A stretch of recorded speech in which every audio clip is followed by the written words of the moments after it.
Hey guys, welcome back to the channel. It's V, and I know it's been a while, but today I really wanted to talk about the effects of system separation after being removed from the colic system, and the difficulty of finding the new system and adapting to it. You may not be familiar with these words, but you will be in a minute. And as someone who is intentional with words, do note how I don't say finding the new colic system, and I will get to that. So in many countries, and predominantly the US, children are put into an educational system from grades K through 12 that allows them to prepare for the real world. And you can boil the real world down to the expectations and standards society has in place to successfully operate within its current mode of function. And I would say that a mode of function would be how society runs by its government, economy, and other interests pertinent to its ideologies.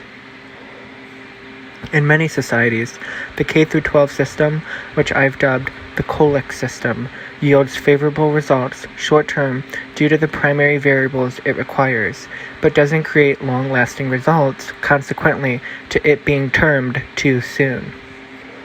Now you may be wondering, what is a colic system?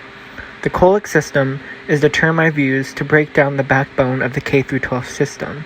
In short, a colic system, or an abbreviation for the word collective system, is a system placed in a society that breeds results for its members based on three primary variables: work effort, talent, and potential, to emulate an individual's success and placement in their hierarchy of its society to show how well they can operate within the current mode of function.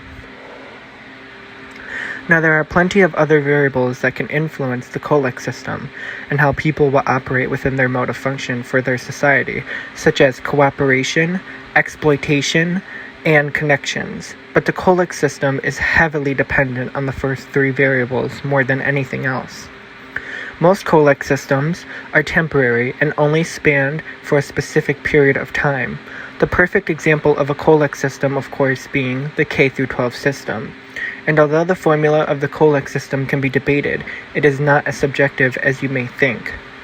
Our society has ran on this system for years, and it has inevitably become the forefront of how we run our world and decide who earns or deserves which places, and in a manner of speaking, rightfully so.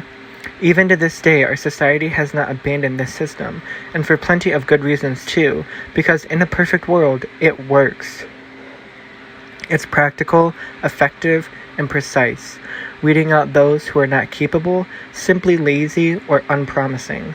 However, like every system, there are always flaws or errors that limit its proficiency. The biggest problem with the colic system is that it does not last the needed time frame it should. From a logical standpoint, the colic system should last until the individual in a society are ready to operate within their society's real world, or their mode of function. However, this is not the case with many colic systems, especially the K through 12 system. This is primarily is a byproduct, and still will be, of society's choice to capitalize on individual greed and personal interest by monetizing schools past the general K through 12 education system.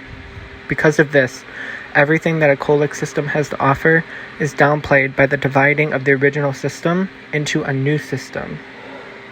And even though the new system that takes its place still incorporates the use of the same variables to determine an individual's placement, like in a colic system, it is vastly infested by non-indicative variables that not only misrepresent one's placement, but actually deform it.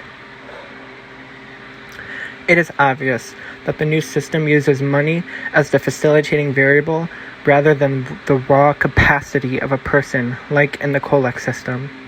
And although it can be argued that the wealth of an individual can be attributed to their effort, talent, and potential that they possess, this is not always the case, and it is not mutually exclusive.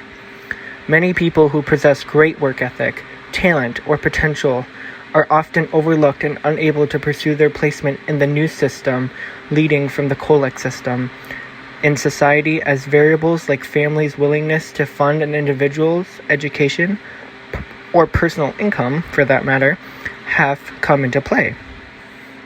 And although it can be argued that the three core variables can triumph any amount of funding or other financial variables in the new system, this is not always the case, leaving many who don't have the resources, funding, or connections to succeed in the new system and at a dead end when leaving the COLEX system.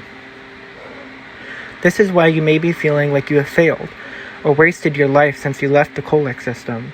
But it is not always a matter of individual choice, but rather an established variable too difficult to account for that leaves you feeling like you failed. There are so many things out of our control, and the separation of the COLEX system is one of them. But giving up is not an option, my friend. There is a plan to beat the system separation that we face, and we will be going over this in my next video. But for now, stop doubting your success and what works. You can still carry over all the variables of the COLEX system into the new system. After all, the new system actually incorporates most of these variables. It is just the new ones that have yet to be accounted for. Again, those old variables still work. You just need to incorporate the new variables, which we will go over later. For now, this is to be continued, guys. And if you enjoyed this video, like for part 2. Thanks for watching.